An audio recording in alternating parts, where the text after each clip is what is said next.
thank you for coming. I'm Jess. I am the community ecologist for Devon Biodiversity Record Centre. And as Jo said, I'm working with her on this project. That one's not working. There we go.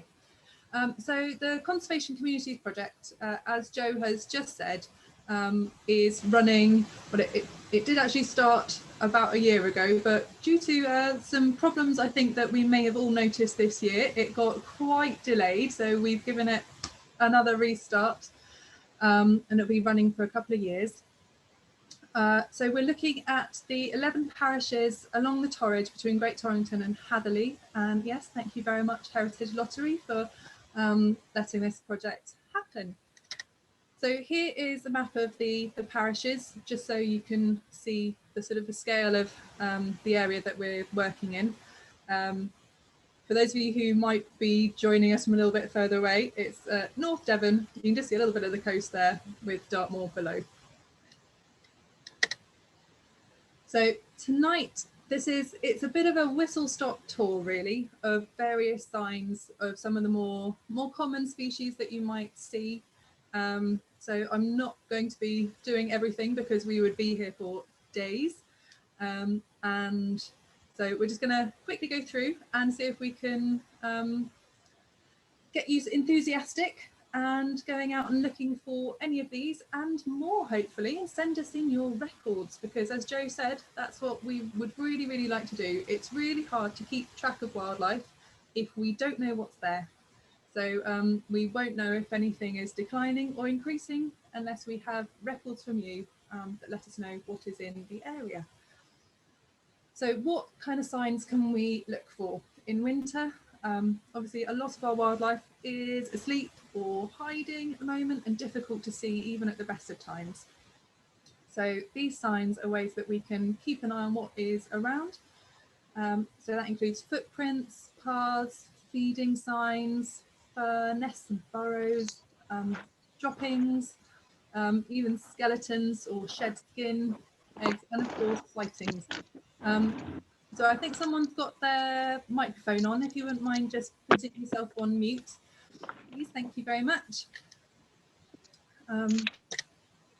So starting off with footprints and tracks.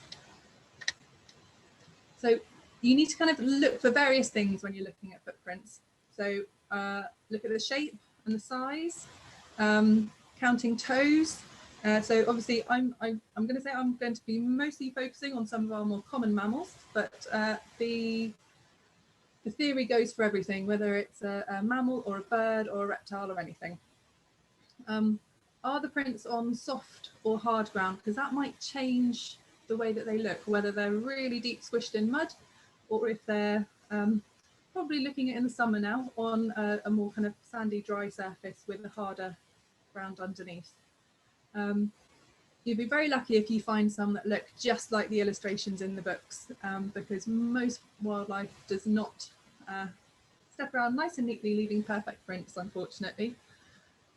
Take a photo and pop something in that photo that you can see for scale. You'll notice that there are very few of scale pictures in this talk. So I'm going to suggest that because it makes it so much easier if you've got a coin on you or a pen or something that is a kind of standard size, and then you can measure the footprints.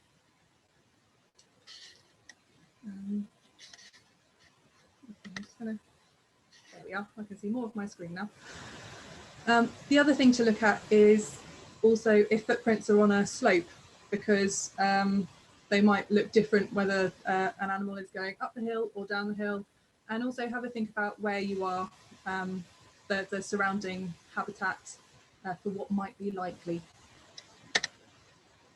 So the most common footprint that you're going to find are dog footprints. You will find them absolutely everywhere, a huge range of sizes from little chihuahuas up to giant Great Danes, but with the four pads and toes and a nice big centre pad, which is actually called the interdigital pad. So the toes are the digital pads And the big one in the middle there is the interdigital pad. And that is a bit like the ball of your foot. So you can also, it's not on this picture, but just for reference, you can get what is the equivalent of the heel as well, which is called a proximal pad. And both of those pads in animals like dogs, they're fused, so they're just one print. But if you get down into some of the smaller mammals, you'll find that they're not fused at all. So you can see the imprints of all like the little bones that you get, like you feel in your hand. Another not quite as common print is a cat, but I thought I'd put this in here. Cats generally don't walk through mud quite as much, so they don't leave as many prints. This is in frost on a park bench over the road from my house a couple of weeks ago. I saw it and I thought, well, I might as well take a picture of that. I had no coins on me or anything actually to put in there. Didn't take my own advice, but you will see those as well. Now, on to our first wildlife footprint, badger. So you will find these across Devon, across most of the UK. You can see from this print that it's got the long claws, they're really obvious. Badgers are big diggers, so they have these big claws, really powerful feet, 5 toes, generally all quite well aligned, facing forward, and a big kidney-shaped interdigital pad. Occasionally you see a proximal pad as well, but generally it's just that nice broad kidney-shaped one. They are about 6 centimetres, although the fore prints are actually larger. I think they can go up to about 8 centimetres, and that's quite unusual for a mammal to have the fore prints larger than the hind ones. But obviously a badger is really digging all the time, and so it's those front legs that are strong and powerful with the big prints. Badgers, you can look at other things that give you clues for badgers as well. So there's badger tracks. They are, sorry, I've lost the word in my head there. They're very consistent with where they walk. They form habits. They have these tracks that they walk on quite a lot from their sets. And so they wear a little path through, and they will stick on that. I remember one evening on a bat survey, I was standing on a badger track, and the poor little badger didn't see me at all until it was about a foot away, at which point I thought I'd better let it know I was there before it walked straight into my leg. And the poor little thing was very surprised because it was just trotting along its path, which it did every night, and wasn't expecting me to be there. Here in Devon, we have a lot of hedge banks along our roads, and these are really classic signs. Badger up and over, literally does what it says, up one side, down the other. It's part of these consistent trails that they use. So you'll see these all over the place, and Devon's a really good place to spot them because of our hedge banks. You'll get scrapes and snuffle holes as well from badgers, and you can see here the claw marks from the front paws, scraping away and looking for various things to eat. But we will cover the food and droppings a little bit later. So on to our next species now, is the otter. 5 toes, and obviously otters have webbing between their toes, but it doesn't always show up even in soft mud. Their front paws are slightly smaller than the rear ones. You can see a coin here, I think it's a 2p from the colour. For those of you who look closely, you'll see this otter appears to have 6 toes, but that is actually just because, as with many species, as they walk, the rear foot can come in and kind of overlay the front foot. So you get 2 prints in one, as it were, and in this case it has, well, I assume that that's probably what's happened, and it's given it 6 toes, which can be slightly confusing, but it does only have 5 in reality. So with otter prints, obviously you'll get those generally along the sides of rivers. So that's thinking about the habitat that you're in. Soft silt is perfect. So the prints can just come out really nicely if they're on soft silt.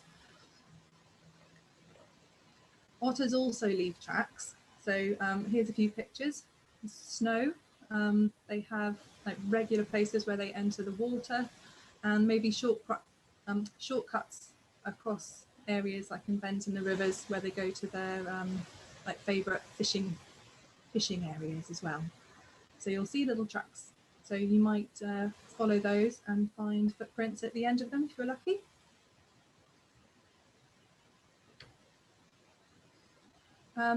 Mink. Also 5 toes.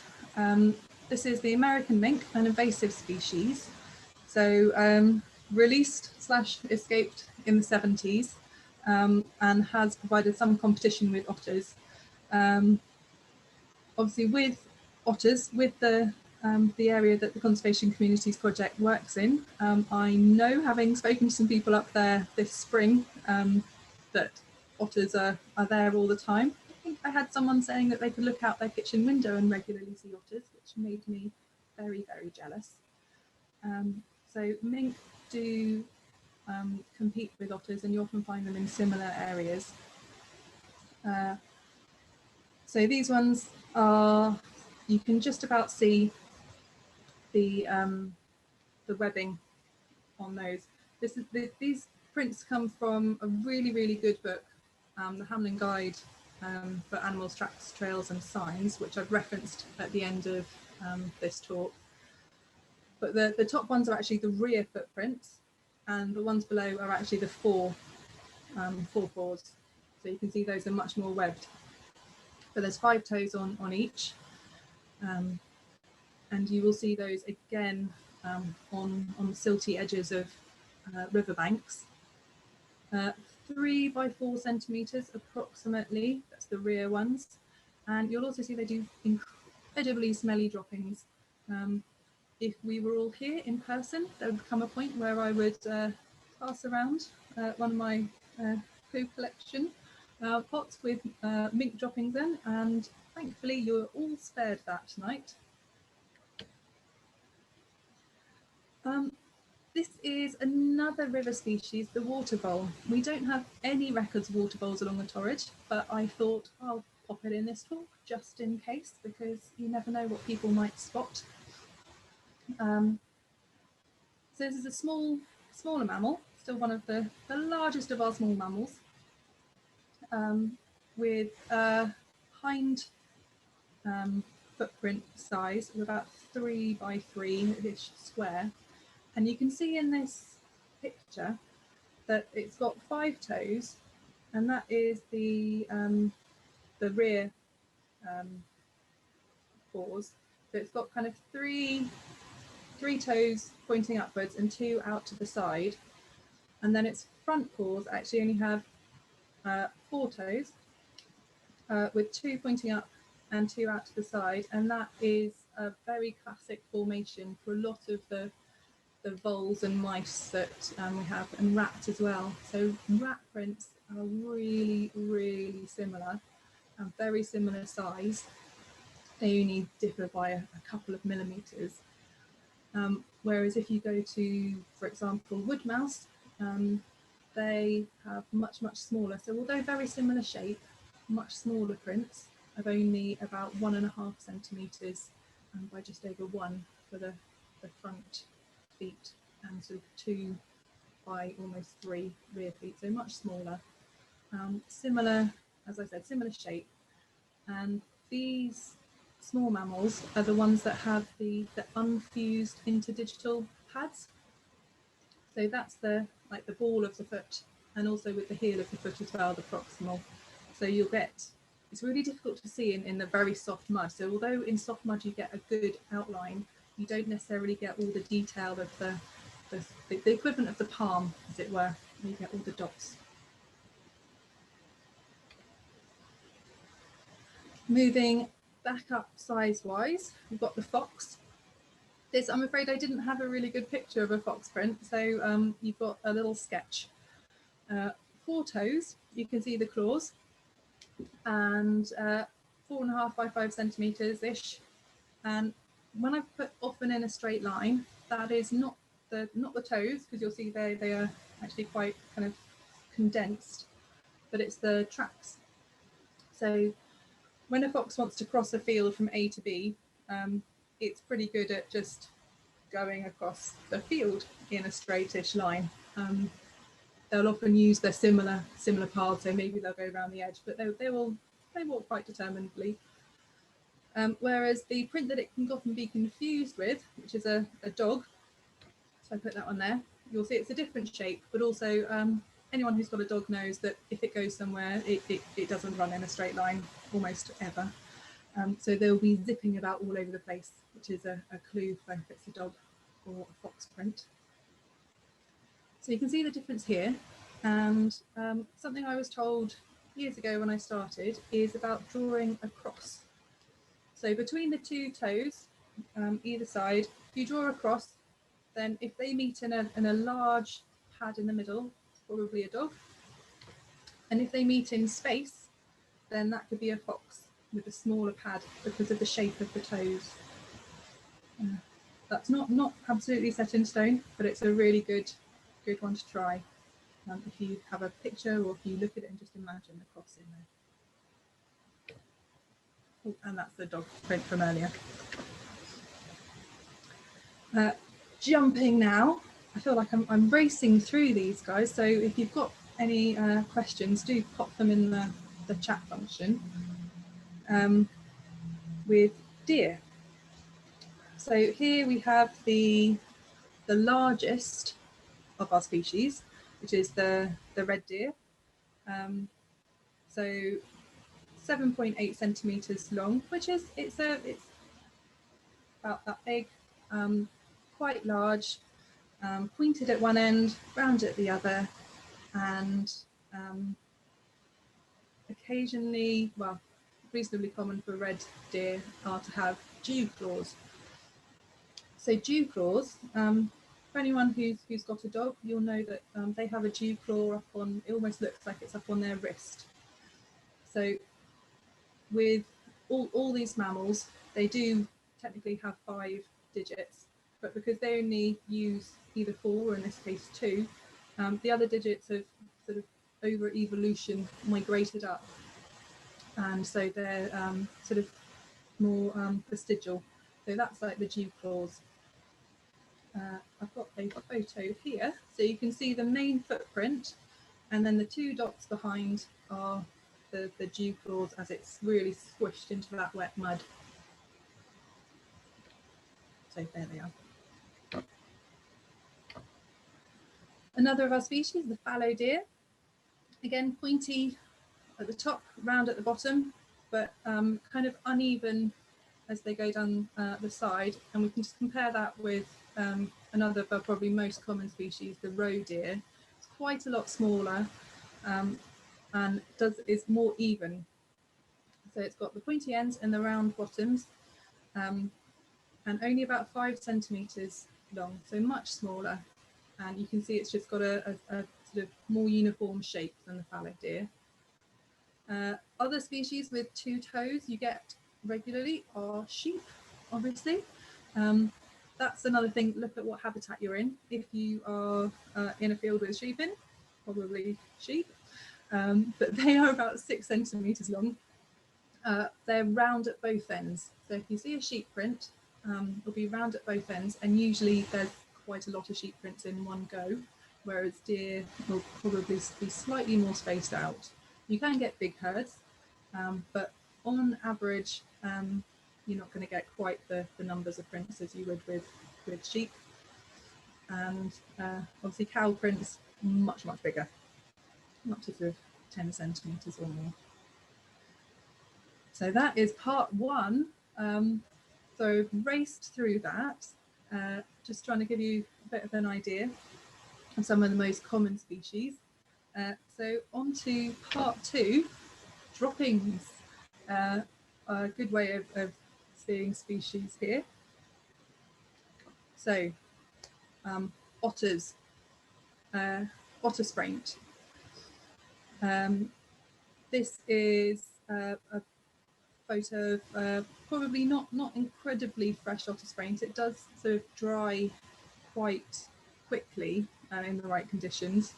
But otter spraint is full of bones, scales, bits of crustaceans and mollusks, all the different things that otters will feed on out of the river, obviously.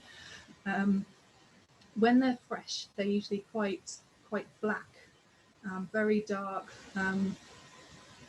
and sort of faintly musty. There are various descriptions of what otter spraint smells like. I'd say that the one that generally prevails is ever so slightly fishy, which is probably not surprising. But it's not particularly strong most of the time, so you have to get right up close to give it a sniff. You'll find it in quite prominent places along the river. So they use it to sort of mark their territory where they've been. So you'll find it under bridges or on really big prominent rocks, or where you get tree branches that overhang a river as well. You might find some spraint on top of there. Occasionally you'll just get one bit, often you'll get more than one in one area as that otter has been passing through and remarking its territory. So as they dry and get older, they get a lot more sort of paler and crusty, but you can still see those bits of bone and scale in them. Again, ever hopeful. Here's a picture of some water vole droppings. Again, you might find more than one sort of age of dropping in one place. They're about the size of Tic Tacs, rounded at both ends, because water voles use latrines, so they will go to the same place on more than one occasion to do their droppings. Again, I'm not, well, we've got no records of them along the Torridge, but I'm hopeful. You never know. Badgers, however, I know that they're going to be all over the place. So badgers use latrines. They have areas at the edge of their territory where they dig small pits, and they will do their droppings in there. They won't cover them over, but again, it's a territory marking thing.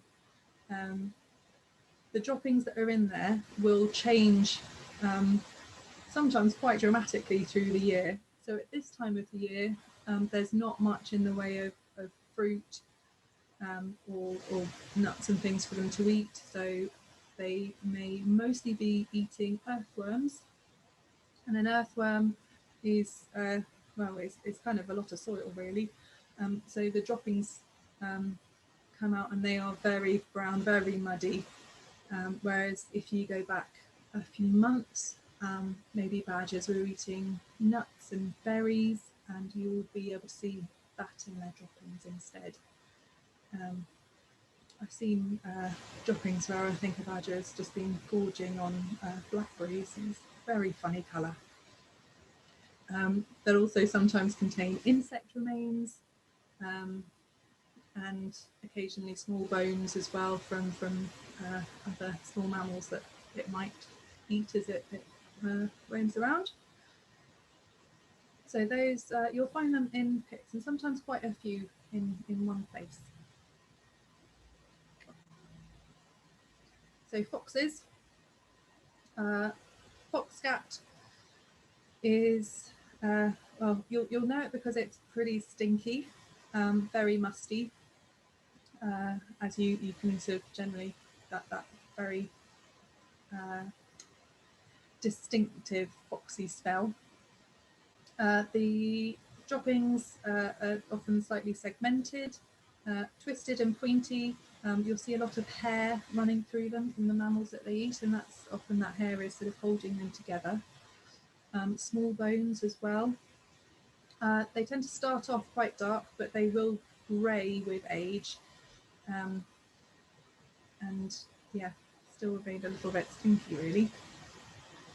Can be confused with dogs sometimes, but it's that looking for that twist and the hair as well in them that will give away foxes. Rabbit droppings, I assume that we all know what rabbit droppings look like, often found on top of little mounds near rabbit burrows. There are records of hares in the conservation communities area. So you might find, if you're lucky, hare droppings, which they're similar, they're round, but they're kind of twice the size and often a bit paler as well, and a little bit more fibrous, if that's a word. So that'll give away hares and rabbits. It's amazing how many people don't send us in records of rabbits because they think that they're common and they're all over the place. But we really, even common species, we need records of. So if you see where rabbits are, do send us in those records as well. So deer are all quite different. So the red deer have these. Well, sometimes they're pointy if they are male deer. So they'll be pointy at one end and flattened at the other, whereas females are kind of more rounded. And with all these deer species, they do change throughout the year. So it depends on the season and what they're eating, and so sort of how the droppings form. So in summer, because they're eating a lot more and it's the sort of the fresher grass, or in spring, they might come out in more sort of like a mass rather than individual pellets. What I think is fascinating with deer droppings is that you get the differences between the sexes. So particularly with like fallow deer, that's what my little sketch is of. So the male droppings are pointy at one end and indented at the other end, so it's almost like a little like they've been pushed in at one end, whereas females are pointy at one end and rounded at the other, and just a little bit smaller. And then roe deer are a little bit more like the rabbit droppings, actually. They're very shiny and round and very dark, but it will depend on what they've been eating, as with all of them. Excuse me. So bats. First thing to note, bat droppings are often found in bat roosts. Bat roosts are protected and you should not enter them. If you do find droppings, you can find them outside, on window ledges, and in porches and things like that. So I absolutely don't advocate going into a roost in case you disturb bats. But I'm just going to show you a couple of pictures of what you can find. So these are common pipistrelle droppings. That's a 5p piece, so they're absolutely tiny.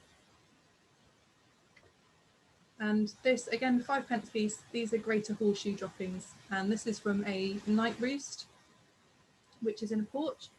So that's where a bat will go to eat its prey. So that's why there's the elytra as well, there from the beetles that it's been eating.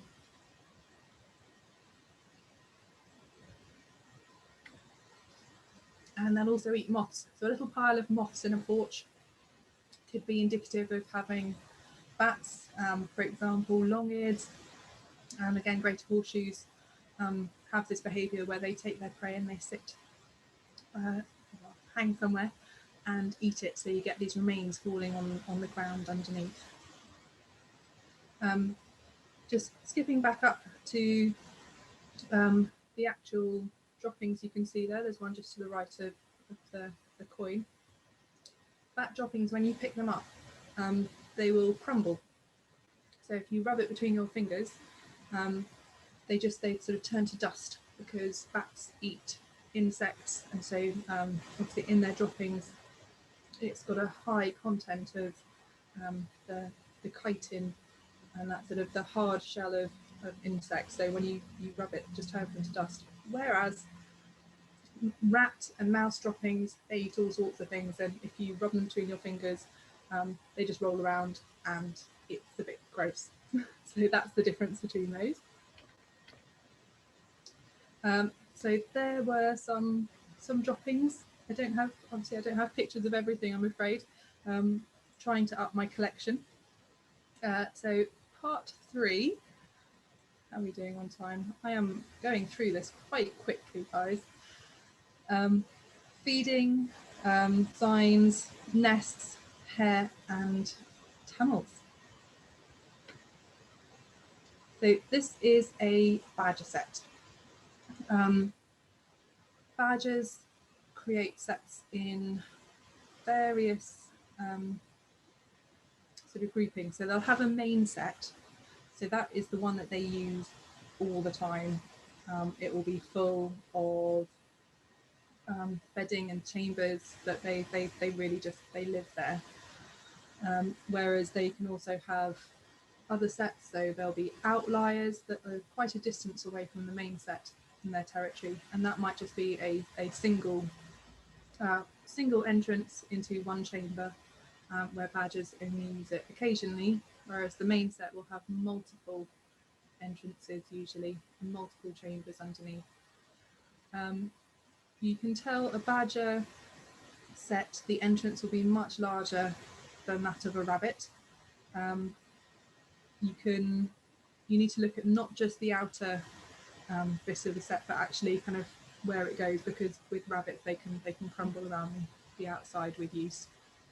So you need to really look at the width of the tunnel, and it needs to be sort of wider than you can reach across with your hands. You'll also sometimes, badgers will, obviously they'll stay in their sets quite a lot over winter, and then they'll clear out their bedding as well, and so you'll find heaps of bedding outside sometimes as they've been having a spring clean. Again, this is me and my optimism. This is a water vole burrow.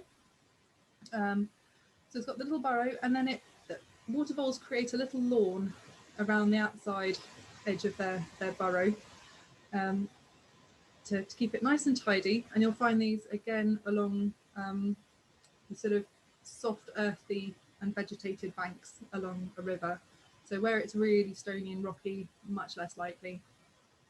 They like those nice earthy bits to properly burrow in. So fingers crossed for that along areas of conservation communities. Sticking with the small mammals, go on to feeding signs. It's really rare to see a lot of the small mammals, because as soon as they hear you coming, long before you get there. So this is one way that we can see what's around. And hazelnuts are a classic. So it's how we can tell difference between like whether there's been a dormouse eating them, a squirrel, and the other ones tend to be bank vole and wood mouse are easy to tell apart.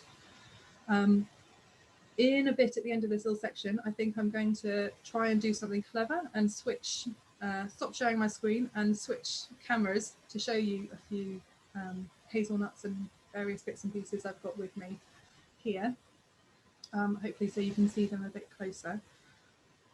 But with hazelnuts, what we look at are generally two things. So it's the edge of the hole where the mouse has gone in and got into the centre of that nut. Is generally found in two ways. So bank voles and wood mice have these chisely teeth, and they chop their way in like this, so you get a really like chiselled entrance that they go into the nut. Whereas dormice will scrape the edge. So rather than get a little chiselled mark, you get these sort of braided edges, they're called. And then the other thing we look at is around the edges of that hole, whether they're little tooth marks as well, because that will also separate. So as they're, so if you're a mouse holding this hazelnut, and it's whether you get teeth marks around the outside as well. Squirrels, much bigger, they tend to just go chomp and break open the nuts, so they shatter in all sorts of shapes and sizes. So you're not looking for a nice, neat way of getting into the centre of the nut. Just to mention as well that birds also will feed on hazelnuts. So a nuthatch might stick it into, wedge it into bark of the tree and hammer a little hole in. And then great tips as well will be able to punch a hole into hazelnuts. Generally when they're quite fresh and green, which is another classic of dormice compared to wood mice and bank voles, who tend to store nuts. So they'll go when they go dark as well. I'm very sorry. I think I've been talking too much today. So here's a little table. So looking for that braided edge from dormouse is a really, really classic characteristic. Or the chiseled edge for the bank vole and wood mouse, all just broken into pieces by the squirrel. And then looking at the teeth marks around the hole for wood mice and dormice. And for dormice, it's a really good way of finding out if you've got dormice at a site, because disturbing nests you can't do unless you've got a license. So it's similar to bats. Dormice are protected species, and so you can't go around disturbing dormouse boxes and things unless you've got a license. Whereas looking at hazelnuts is a really good way, because anyone can do that as long as you've got a hazel tree. So speaking of nests, this is a harvest mouse nest. It is woven grass and woven into a clump of grass. Harvest mouse nests are often found at about sort of knee height, kind of typically between shin and hip, I'd say. And they are woven in. So these tiny, tiny little mice, they're one of our smallest species, weave bits of grass around while it's still living, so it's all green, and they will weave them and they'll anchor them into a clump of grass. This photo is taken in winter, so it's after the grasses have died, and that's the best time of year to go and look for harvest mice nests. So now is a really good time to go out looking for these nests. Here's another one. This one's slightly elongated, but they're about the size of a tennis ball. Generally with, you can sometimes see where there's an entrance, but not always. This one, I think, had probably been passed around a group of people already before I took the photo. Whereas this is inside a dormouse box. So this was taken under license, this photo. And you can see that this one's actually taken very early in the year. It's two dormice who have recently come out of hibernation, and they have been using the very, very classic green leaves to build a nest. Normally it has a core structure for when you get breeding nests in the summer, but I think these guys were still a little bit sleepy, and they couldn't quite be bothered to build themselves a proper nest, so they just put a few green leaves around them as like a blanket. But the green leaves are really, really indicative of dormouse nests. They take them off the trees and then they kind of mould them round into a sphere.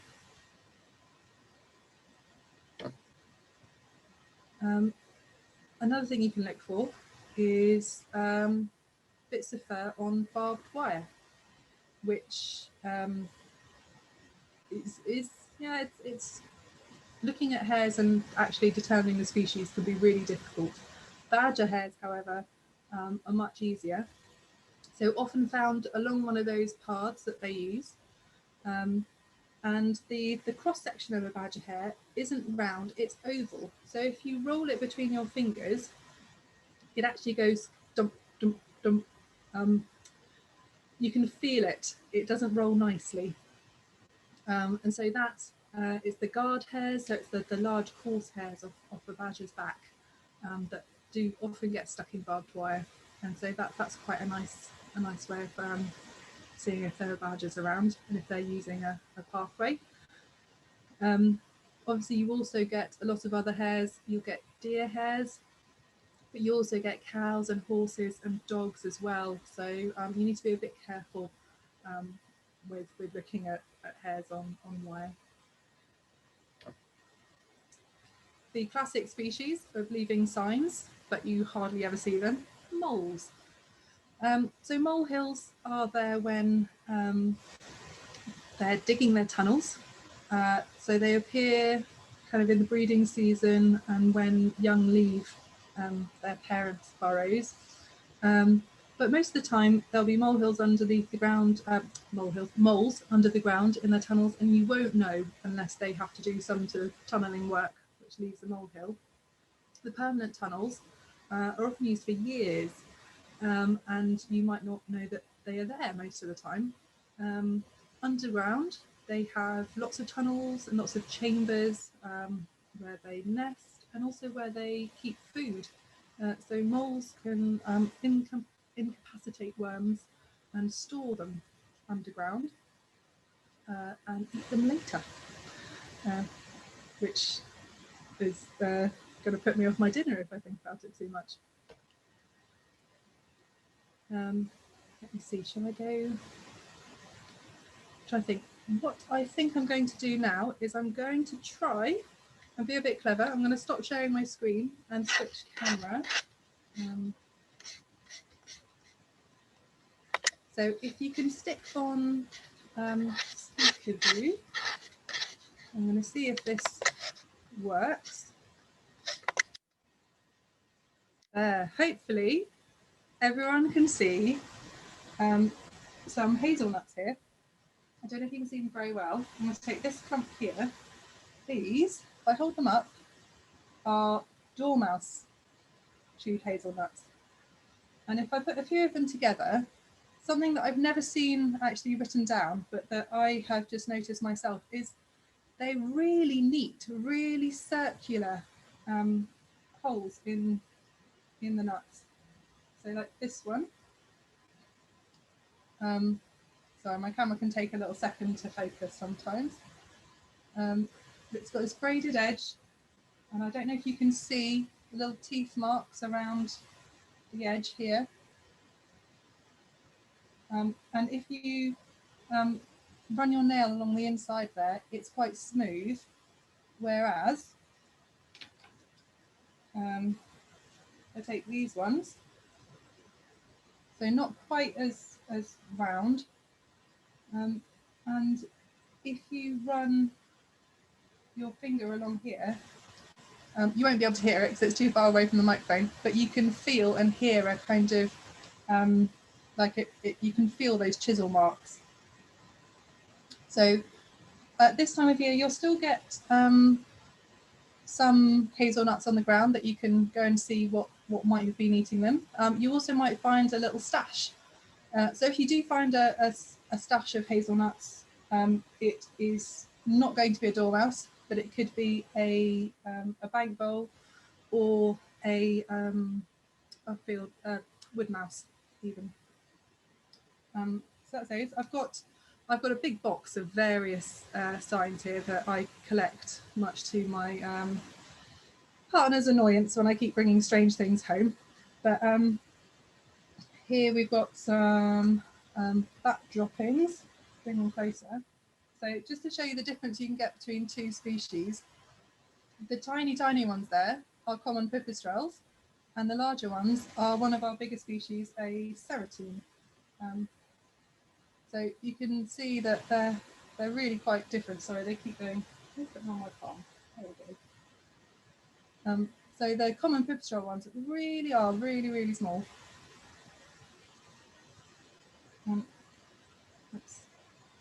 Things I do have almost bucket loads of these. I'll show you the the crumble test. So you can see a whole one there, and hopefully I'll show you. Can you see it it just crumbles into dust like that? Whereas if it was a mouse or at that size almost a rat, it would just kind of roll around in my fingers, and I'd want to go and wash my hands immediately actually. Whereas I don't know, I don't mind rat droppings. What other strange things can I show you? I've got here, I didn't put a picture of this in the slide actually. That is a hedgehog poo. It's a very dry old hedgehog poo. But I have a couple of hedgehogs that visit my garden, and I think they do actually use it as a toilet because it is covered in hedgehog poo in the summer in my garden. You can see there's the sort of the long and twisted droppings. I mean, I know that everyone loves to look at strange droppings, but I've also got some nests here. I hope everyone can still hear me as I'm looking at these. So this is a dormouse nest. And I hope that you can see there, this is the more classic one with the kind of the woven center. And then it's got an entrance hole so they can go in, and it's even softer on the inside where they have their babies. And it's got dry green leaves around the outside. This is quite an old nest, so they're very, very dry, but you can see they keep their colour.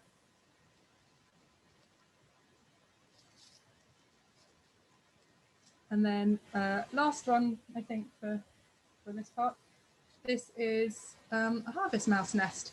And you see it's attached to quite a big clump of grass. So now's a really good time to find harvest mouse nests.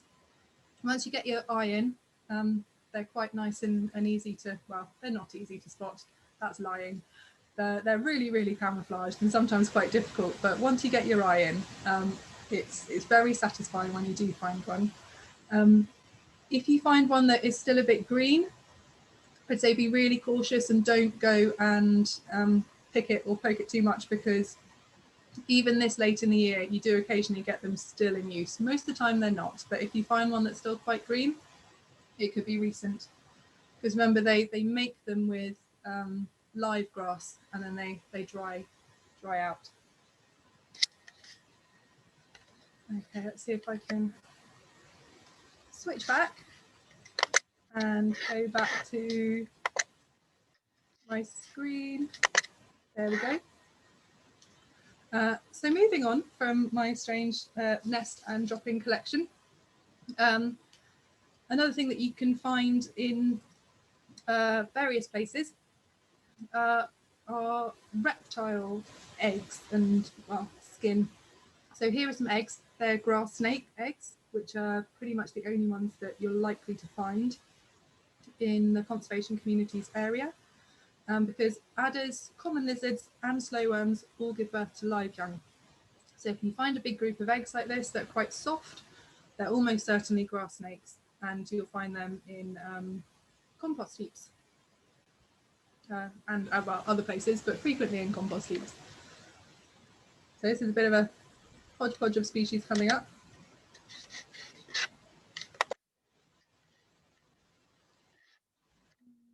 There we go. Frog spawn. You'll see why I'm including some of these random things in a minute. Frog spawn you find in a big clump, and toad spawn is laid in strings. And another tip is that when they hatch and you get tadpoles, the toad tadpoles stay black, and the frog tadpoles kind of go a more mottled and slightly greenish colour at times, greenish grey. So that's a good way of differentiating those. And you'll find bones as well sometimes. This is a badger skull. You won't always find them quite as clean and lovely as that, but you do find particularly mammal bones maybe by the side of roads.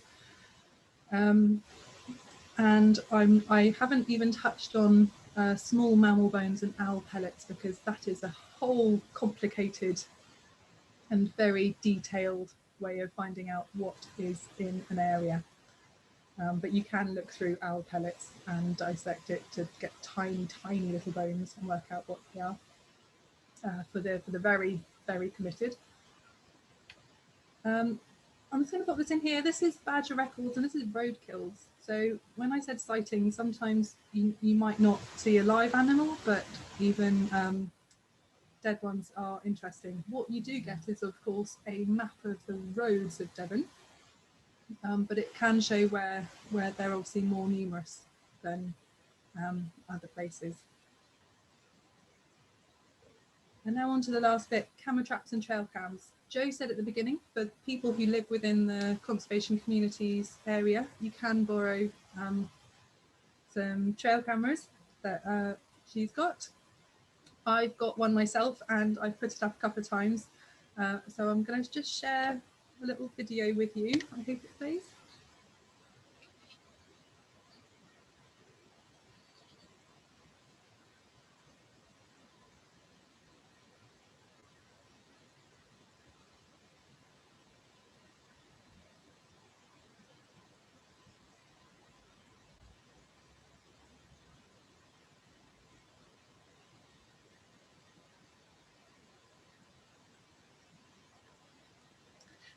And one more.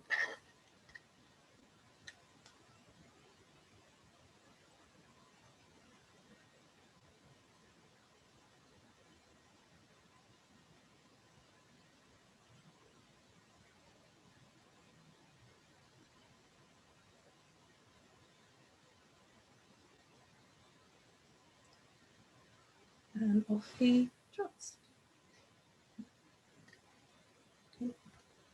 There we go. So if you do want to borrow a camera trap, then do get in touch with Joe. I'm sure that email is going to be on some of the communication you had to get to this talk as well. So what we really, really would like from this project is to get records.